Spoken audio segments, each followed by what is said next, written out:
CBSE board class 10th और 12th की series में आपका स्वागत है। हम क्लास 10th का स्टैंडर्ड का एक क्वेश्चन पेपर सॉल्व कर रहे हैं। ये इस वीडियो में हम इसके सेक्शन बी को डिस्कस करेंगे। इससे पिछली वीडियो में जो पार्ट 1 है उसमें हमने इसके एमसीक्यूज के सेक्शन को कंप्लीट किया था। जैसा कि आपको मालूम है कि 1 से लेकर 20 तक के जो क्वेश्चंस हैं वो आपके एमसीक्यूज हैं। तो हमने कोशिश की है कि आपको जो भी क्वेश्चन कराया है उससे रिलेटेड जो भी कॉन्सेप्ट है उसको क्लियर करने की कोशिश की है। इससे पहले मेरी वीडियोस में आपने देखा होगा कि हमने सैम्पल पेपर बेसिक और स्टैंडर्ड के दोनों सॉल्व किए हैं। उसकी वीडियोस हैं, अगर आपने नहीं देखी हैं तो आप प्लेलिस्ट पूरी देख सकते हैं। हमने प्रीवियस बोर्ड एग्ज़ाम्स में जो बेसिक का क्वेश्चन पेपर है सीबीएसई का, वो भी हमने एक पेपर डिस्कस किया है। इसके अलावा हमने केस बेस्ड क्वेश्चंस को अलग से डिस्कस किया है, उसकी अलग से वीडियोस डाली हैं और कॉन्सेप्ट वाइज अलग अलग टॉपिक्स पे भी आपको वीडियोस शेयर की हैं। तो ये आपको बहुत हेल्प करेंगी जब आप बोर्ड एग्ज़ाम में अपेयर होंगे और मैथ्स का एग्ज़ाम दे रहे होंगे। तो ये आप अगर वीडियोस को देखते हैं और साथ में बैठ करके सॉल्व भी करते हैं, तो खाली देखना नहीं है आपने, अगर आप देख रहे हैं तो ज़रूर पेन पेपर लेके बैठें और देखें कैसे हम क्वेश्चंस को सॉल्व करते हैं। तो ये हमारे पास जो पेपर है जो हमने स्टार्ट किया है हमारी पिछली वीडियो में, तो इसको हम आज आगे बढ़ते हैं। तो ये चीज़ें मैं कल आपसे पिछली वीडियो में डिस्कस कर चुका हूँ कि हमारे पास किस तरह से क्वेश्चन पेपर आएगा और उसमें किस तरह के क्वेश्चंस होंगे। तो जो लोग कंटिन्यूसली वीडियोस देख रहे हैं तो उनको ये चीज़ें सारी समझ में आ रही होंगी। तो हमारा सेक्शन एमसीक्यूज़ का कंप्लीट हो गया है, सेक्शन ए जो होता है हमारे पेपर का। अब हम सेक्शन बी पे सीधा आगे बढ़ते हैं। तो ये हमारा डिस्कशन हो चुका है, तो ये क्वेश्चंस में से हम आगे बढ़ जाते हैं। So let us move to section B of the question paper. ये हमारे पास सेक्शन बी है। तो ये पूरा पेपर है हमारे पास में, इस पूरे पेपर को ही हम सॉल्व कर रहे हैं अलग अलग पार्ट्स में। तो सेक्शन बी के क्वेश्चंस जो है वो 2 मार्क्स के क्वेश्चंस हैं और टोटल 5 क्वेश्चंस हमसे पूछे जाते हैं इंटू 2 मार्क्स ईच, यानी टोटल 10 मार्क्स का आपका ये सेक्शन कवर करता है। इंटरनल चॉइस 2 क्वेश्चंस में यहाँ पर रहती है, तो हम दोनों ही क्वेश्चंस को डिस्कस करेंगे। तो सबसे पहले 21 क्वेश्चन हम लोग देखते हैं कि 21 क्वेश्चन हम किस तरह से सॉल्व करेंगे। तो let us come to this question number 21। तो ये 21 क्वेश्चन को हम लोग डिस्कस करते हैं। आपसे कहा है क्वेश्चन नंबर 21 में जो ए पार्ट है उसमें solve the pair of equations x equals to 3 and y is equal to -4 graphically. इसको आपको ग्राफिकली सॉल्व करने को कहा गया, यानी आपको एक सिंपल ग्राफ बनाने को कहा गया है। So it's very simple one. तो सबसे पहले आपके पास कार्टेशियन सिस्टम है, एक कोऑर्डिनेट एक्सिस आप बना लेंगे इस तरह से। तो ये आपने कार्टेशियन सिस्टम यानी कोऑर्डिनेट एक्सिस बना लिए हैं, x x dash y y dash. इसके बाद आप देखिए कि x इक्वल्स टू 3 आपने प्लॉट करना है। ये आपका ओरिजिन है। मान लीजिए यहाँ पे 1 है, यहाँ पे 2 है, 1 2 एंड 3। x की वैल्यू 3 यहाँ पर मान लेते हैं। इसी तरह से अब y एक्सिस पे देख लीजिए, 1 2 इधर कर लेते हैं, इधर को चलते हैं -1 -2 -3 -4। कुछ इस तरह से आपके ये y एक्सिस के पॉइंट्स हो जाएंगे। इसी तरह से आपके -1 -2 -3 यहाँ हो जाएंगे। Let us see the first line x equals to 3। तो आपको यहाँ पर समझना है कि जब x equals to a type की कोई लाइन होगी तो कहाँ पर मिलेगा x equals to a। x equals to 3 है तो 3 यहाँ पर मिल रहा है। तो x इक्वल्स टू a जो है वो हमेशा पैरेलल टू y एक्सिस होती है, ध्यान रखना है। यानी इस पॉइंट से आप एक लाइन प्लॉट करेंगे जो कि y एक्सिस के पैरेलल होगी। तो हम यहाँ पर से एक लाइन प्लॉट कर लेते हैं जो कि हमारे पास इस y एक्सिस के पैरेलल होगी इस तरह से। दोनों साइड में से आप ले लेंगे पूरी लाइन। ये आपकी जो लाइन है वो x इक्वल्स टू 3 लाइन है। This line is actually x equals to 3 line. तो ये हो गया। Then come to y is equal to 4। तो y is equal to something जब कोई लाइन होगी b या a, कुछ भी आप मान लीजिए, तो फिर वो पैरेलल टू x एक्सिस होगी। तो पैरेलल टू x एक्सिस का मतलब y इज इक्वल टू -4 यहाँ पे हमें मिलेगा। तो हम यहाँ पर एक लाइन ड्रॉ करेंगे जो कि ये पॉइंट है y इज इक्वल टू -4 और वो x एक्सिस के पैरेलल ड्रॉ करेंगे। यहाँ से हम इसको इस तरह से देखते हैं कि ये हमने प्लॉट कर दिया।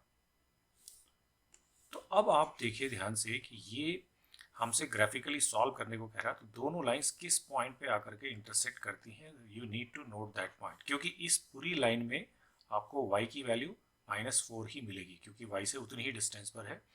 ठीक है, x आप कुछ भी ले लें, तो ये आपका इस तरह से प्लॉट हो गई। तो आपको सॉल्व करना है तो ये पॉइंट आपने ढूंढना है। तो x एक्सिस पे आप कितनी यूनिट गए हैं, 3 यूनिट्स गए हैं यहाँ जाने के लिए। y एक्सिस पे कितनी यूनिट आए हैं, -4। तो ये जो ये वाला पॉइंट है, इसके जो कोऑर्डिनेट्स हैं वो हो गए 3, -4। इस तरह से आपका जो सॉल्यूशन है इस पेयर ऑफ इक्वेशंस का, वो सिंपल आपको x = 3 एंड y = -4 मिल रहा है, जो कि आपको दे ही रखी हैं लाइंस, मतलब x और y की वैल्यूज ही दे रखी हैं आपको, बट ग्राफिकली आपको इसको सॉल्व करके दिखाना था। This is the point. तो ये 2 नंबर का क्वेश्चन है। तो ग्राफिकली आप इस तरह से ग्राफ पेपर का यूज करेंगे। आपको ग्राफ पेपर मिलता है, आपकी जो आंसर शीट आती है उसी में ग्राफ पेपर अटैच्ड होता है, उसमें आप इसे कर देंगे, इस तरह से प्लॉट करके दिखा देंगे x = 3 एंड y = -4 को। तो ये आपका ए पार्ट है, अगर आपने ए पार्ट को किया है तो। अगर आपने ए नहीं किया है, बी करना चाहते हैं, तो बी को हम देख लेते हैं। बी कैसे करेंगे, तो इसको हम पहले इरेज करते हैं और फिर बी पार्ट को देखते हैं कि बी पार्ट अगर सॉल्व कर रहे हैं तो फिर उसको कैसे अटेम्प्ट करना है आपने। So look at the B part. Using graphical method find whether the following linear equations consistent और नॉट। तो ये कंसिस्टेंट और नॉट भी आपको समझना है। कंसिस्टेंट मैंने आपको बताया था कि कंसिस्टेंट तब होंगी लाइन या तो उसमें यूनिक सॉल्यूशन होगा या फिर इनफाइनाइट सॉल्यूशन होगा, तो ये कंसिस्टेंट होंगी। और अगर ये इनकंसिस्टेंट हो जाएगा, लिखा होगा इनकंसिस्टेंट, तो फिर ये नो सॉल्यूशन की कंडीशन होगी। तो ये आपने ध्यान में रखना है। और ज्योमेट्रिकली यूनिक सॉल्यूशन का मतलब होता है इंटरसेक्टिंग लाइंस, यानी लाइंस अगर आप प्लॉट करेंगे तो वो इंटरसेक्ट करेंगी। अगर इनफाइनाइट सॉल्यूशन है तो ये कोइंसिडेंट लाइंस हैं, यानी एक लाइन के ऊपर दूसरी लाइन आ जाएगी। और अगर नो सॉल्यूशन है तो फिर ये पैरेलल लाइंस हैं, यानी कभी नहीं मिलेंगी पैरेलल लाइंस। तो ये ज्योमेट्रिकल मीनिंग भी आपको क्लियर होना चाहिए। इतनी बात अगर पता है तो आप बड़ी आसानी से इसका आंसर दे पाएंगे। तो हम चलो करते हैं, इसको देखते हैं किस तरह से करेंगे। हम फिर वही करेंगे, ग्राफिकल मेथड यूज करने को बोला गया है, तो हम x एक्सिस और y एक्सिस प्लॉट कर लेंगे। सबसे पहले ये हमारे पास x एक्सिस और y एक्सिस हो गया, ये हमारा x एक्सिस हो गया, ये y axis, this is y axis, this is origin. Now first line is x = 0। x = 0 मतलब ये पूरी लाइन में यहाँ पर आ जाएगी x = 0। इस पूरी लाइन पे x की वैल्यू 0 रहेगी। तो x = 0 का मतलब ही y एक्सिस है, तो ये y एक्सिस पूरी ही आपकी इसमें आ गई। ठीक है, तो y एक्सिस आपकी ये x = 0 प्लॉट हो गया, ऐसा समझ लीजिए। Then y = -7। अब y -7 कहीं नीचे मिलेगा, क्योंकि नेगेटिव साइड नीचे है, तो y -7 कहीं यहाँ पर मान लेते हैं हम, और नीचे हो सकता है थोड़ा, बट यहाँ पर हम मान लेते हैं। तो यहाँ पर आपकी एक लाइन आएगी जो कि x एक्सिस के पैरेलल होगी, उसमें हमेशा आपको y = -7 ही मिलेगा, ये जो लाइन है, क्योंकि आप जब भी डिस्टेंस देखेंगे तो y -7 होगा, x कुछ भी हो। तो ये है y = -7।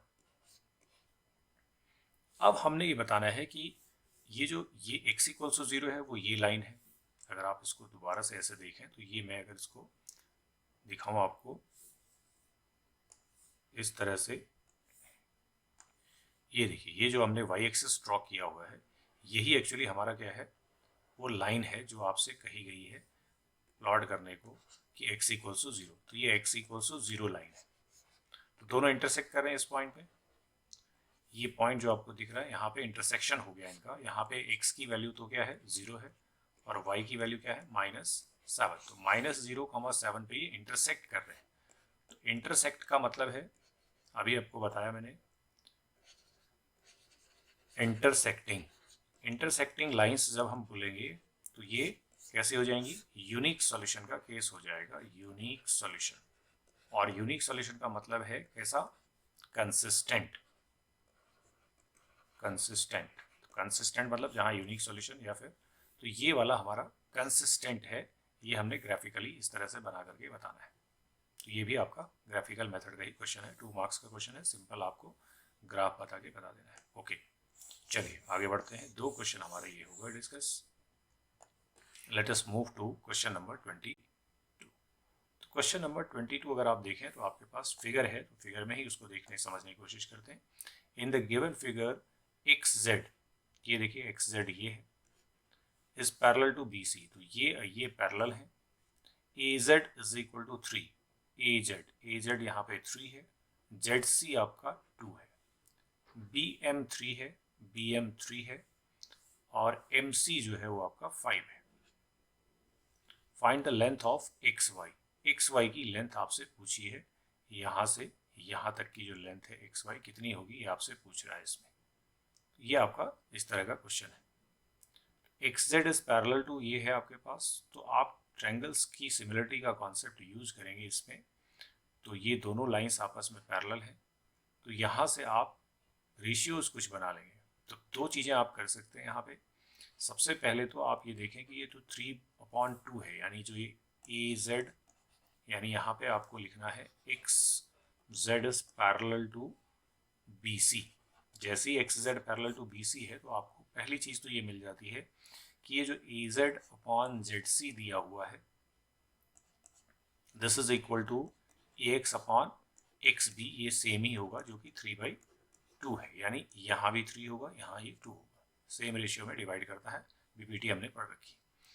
अब हम सिंपल इस पर आ जाते हैं कि ये जो हमारे पास फिगर है, ये ट्रायंगल और इस ट्रायंगल पे आ जाते हैं, मतलब ये पूरा ट्रायंगल, क्योंकि हमें ये निकालना है एक्स वाई, वो इसकी हेल्प से ही निकलेगा। इस ट्रायंगल को, यानी ये वाले ट्रायंगल को हम पूरे ट्रायंगल के सिमिलर दिखा देंगे। कैसे?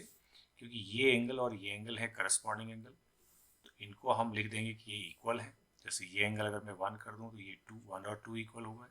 यहाँ पे 3 लिखा, यहाँ पे 4 लिखा, तो ये 3 और 4 भी इक्वल हो गए। तो यानी triangle A X Y is similar to triangle A B M. ये डबल ए या ट्रिपल ए जो भी लगाना चाहते हैं आप, सिमिलर समझ लेंगे इसको। जैसे ही सिमिलर होंगे तो फिर रेशियो क्या बनेगा? A X upon A B is equal to X Y upon B M. इसी से आपका ये सॉल्व हो जाना है। तो ए एक्स कितना है हमारे पास? 3 है। ए बी कितना हो जाएगा? 3 + 2 5 is equal to X Y कितना है, निकालना है हमको एक्स वाई तो पता ही नहीं है, अपॉन बी एम हमारे पास 3 है, दे रखा। बस आप एक्स वाई निकाल लें यहाँ से। तो X Y is equal to हो जाएगा 3 3 जा 9 अपॉन 5। तो ये 9/5 आपका इसका आंसर है इस क्वेश्चन का, 9/5। चाहे तो आप इसे डिवाइड कर लें, 5 × 1 = 5, 4 बचा 5, 1.8 सेंटीमीटर है ये। यहाँ से ये क्लियर हो गया। तो ये आपका 22nd क्वेश्चन है। सिंपल, क्योंकि 2 मार्क्स का क्वेश्चन है तो ज़्यादा उसमें कॉन्सेप्ट यूज होना नहीं। चलिए आगे बढ़ते हैं। Question number 23। Question number 23 discuss कर लेते हैं। क्वेश्चन नंबर 23 ये है, sine theta plus cos theta is equal to है √3, और पूछा है find the value of sine theta into cos theta की वैल्यू आपसे पूछी है। So let me square it, इसको स्क्वायरिंग कर लेते हैं। जो हमारा ये इक्वेशन है, squaring both sides. So when you square it, so this will be sign square theta plus cos square theta plus 2 sine theta cos theta, क्योंकि ए plus B whole square बनेगा, ये इज इक्वल टू 3। स्क्वायरिंग हो गई। अब ये identity है, ये 1 है, 1 + 2 sine theta cos theta is equal to 3। So this implies 2 sine theta cos theta is equal to 3 - 1, that is 2. So this implies sin theta cos theta is equal to 2 divided by 2, that is 1. इसका आपका answer आ गया 1। तो केवल sign theta cos theta की value आपको पूछी है, multiply करके आपको स्क्वायरिंग कर देना है। सिंपल यह सॉल्यूशन आपका इस ए पार्ट का आंसर आ गया। तो ये तो बहुत सिंपल सा क्वेश्चन आपसे पूछ दिया है। Let us see the B part of this question. इसमें बी के पार्ट में क्या पूछ रहा है ये और देख लेते हैं। Let me see the B part of this question. देखिए जो बी पार्ट है क्वेश्चन नंबर 23 का, 23 क्वेश्चन हम लोग कर रहे हैं। Sine alpha, sine alpha is 1/√2। तो साइन अल्फा जब 1/√2 है तो साइन जो है वो कॉसेक और साइन एक दूसरे के रेसिप्रोकल है। तो कॉसेक अल्फा जो है, कॉसेक अल्फा हो जाएगा √2।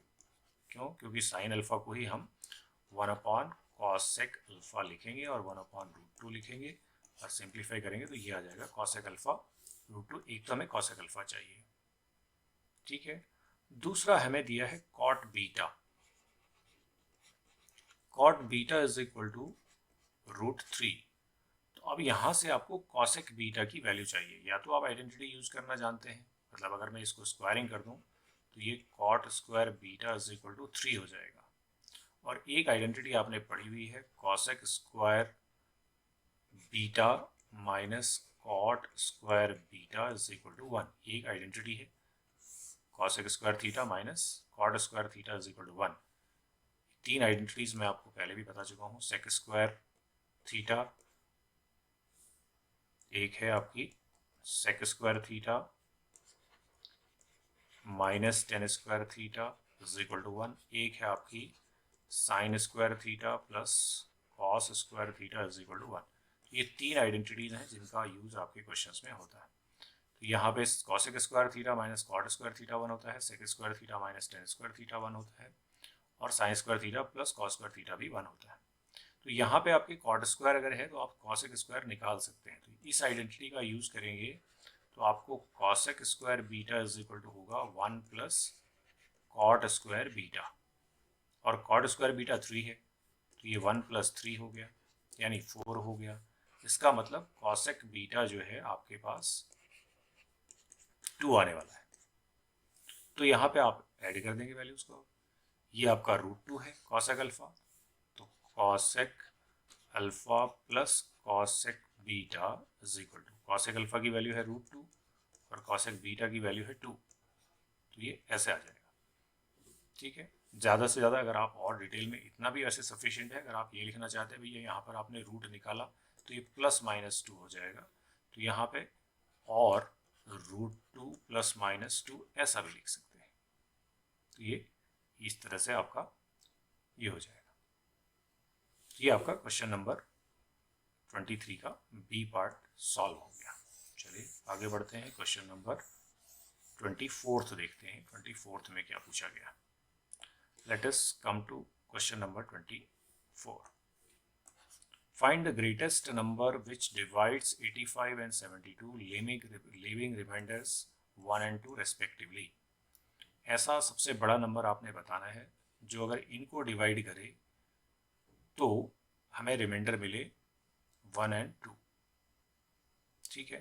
तो इसमें आपको 1 रेस्पेक्टिवली बोला है, मतलब यहाँ पे 85 माइनस 1 इज इक्वल टू हम 84 और 72 में हमें मिलना है नंबर। अगर हम रिमाइंडर की बात कर रहे हैं, इनको डिवाइड करके हमें रिमाइंडर मिलना चाहिए। तो एक्चुअली अगर हम 84 और 70 ये दो नंबर्स हैं, इनकी अगर हम फैक्टराइजेशन कर लें, देखिए 242 जा, 221 जा, 37 जा और 235 जा एंड 57 जा। तो यानी 84 के तो फैक्टर्स मिल रहे हैं हमको 2, 2, 3, 7। 70 के फैक्टर मिल रहे हैं हमको 2, 5 एंड 7। तो हमको दिख रहा है कि एक 2 मिल सकता है दोनों में कॉमन, एक 7 मिल सकता है। तो इनका जो HCF है नंबर्स का वो है 2 × 7 यानी 14। अब आपको मैं दिखाता हूँ क्या कह रहा है, विच डिवाइड्स 85। अब इस 14 से अगर आपने 85 को डिवाइड किया तो 14 6 है 84, रिमाइंडर बच गया 1। यही कह रहा है कि रिमाइंडर 1 बचना चाहिए। इसी 14 से जब आपने 72 को डिवाइड किया तो 14 5 जो है 70, तो बच गया 2, यानी 2 रिमाइंडर बच गया। तो find the greatest number which divides this and this, तो ग्रेटेस्ट नंबर है आपका 14। कैसे निकाला आपने ये समझ लिया, आपने पहले सब्ट्रैक्ट कर लिया, फिर उनका HCF निकाल दिया, HCF 14 आ गया, 14 ही हमारा वो ग्रेटेस्ट नंबर है जिससे अगर हम इनको डिवाइड करेंगे तो हमारे रिमाइंडर बचेंगे 1 एंड 2 रेस्पेक्टिवली। तो ये आपका क्वेश्चन नंबर 24। आगे बढ़ते हैं, look at the question number 25। Question number 25 देखिए, ये प्रोबेबिलिटी का क्वेश्चन आ गया आपके पास में। तो अ bag contains 4 red 3 blue and 2 yellow balls. एक बैग है, इस बैग में आपके पास 3 तरह की बॉल्स हैं, 3 कलर्स की हैं, red, blue and yellow. Red कितनी है 4, ब्लू कितनी है 3 और येलो कितनी है 2। टोटल बॉल्स कितनी है, टोटल लिख लेते हैं। टोटल हो गए हमारे पास 4 + 3 + 2, तो 4 3 7 2 9, टोटल 9 बॉल्स है। फाइंड द प्रोबेबिलिटी दैट, एक बॉल आपने निकालनी है, ball is drawn at random from the bag. Find the probability that the drawn ball is, first part red ball, red होने की probability red ball is equal to, red है कितनी 4, total balls कितनी है 9, तो 4/9। Similarly probability of yellow, yellow है कितनी 2, total कितनी 9, तो 4/9 and 2/9 is the required probability. इस तरह से आपका क्वेश्चन नंबर 25 कंप्लीट हो गया। तो आपने देखा कि इस सेक्शन में हमारे पास टोटल 21 से लेकर के 25 क्वेश्चंस होते हैं, यानी टोटल 5 क्वेश्चंस होते हैं। बट हमने चूंकि ऑप्शनल क्वेश्चंस यानी जो इंटरनल चॉइसेस हैं वो भी किया, टोटल हमने 7 क्वेश्चंस को डिस्कस किया है। बट आपके लिए 5 × 2, आपको केवल 5 क्वेश्चन ही अटेम्प्ट करने हैं, 10 मार्क्स का आपने यहाँ से अटेम्प्ट करना है। So we have discuss 7 questions and related concept. तो हमने देखा किस किस टॉपिक से हमारे पास क्वेश्चन आए हैं और कैसे हम उनको कर सकते हैं। तो ये हमारा सेक्शन बी जो है इस पेपर का कंप्लीट हुआ। तो सेक्शन ए हमने लास्ट वीडियो में डिस्कस किया है, आज हमने इसका सेक्शन बी को देख लिया है कि सेक्शन बी किस तरह से हम करेंगे। तो आप थोड़ा थोड़ा करके अगर चीज़ों को देखेंगे, सेक्शन वाइज भी अगर क्वेश्चंस को अटेम्प्ट करने की कोशिश करेंगे और रिलेटेड क्वेश्चंस की प्रैक्टिस करेंगे, आई होप इसमें आपको बड़ी मदद मिलेगी जब आप एग्ज़ाम में क्वेश्चंस को करेंगे। तो कॉन्सेप्ट को समझने की कोशिश कीजिए, बहुत सारा करने से अच्छा है कि आप थोड़ा थोड़ा करके चीज़ों को करेंगे और कॉन्सेप्ट को समझते हुए करेंगे।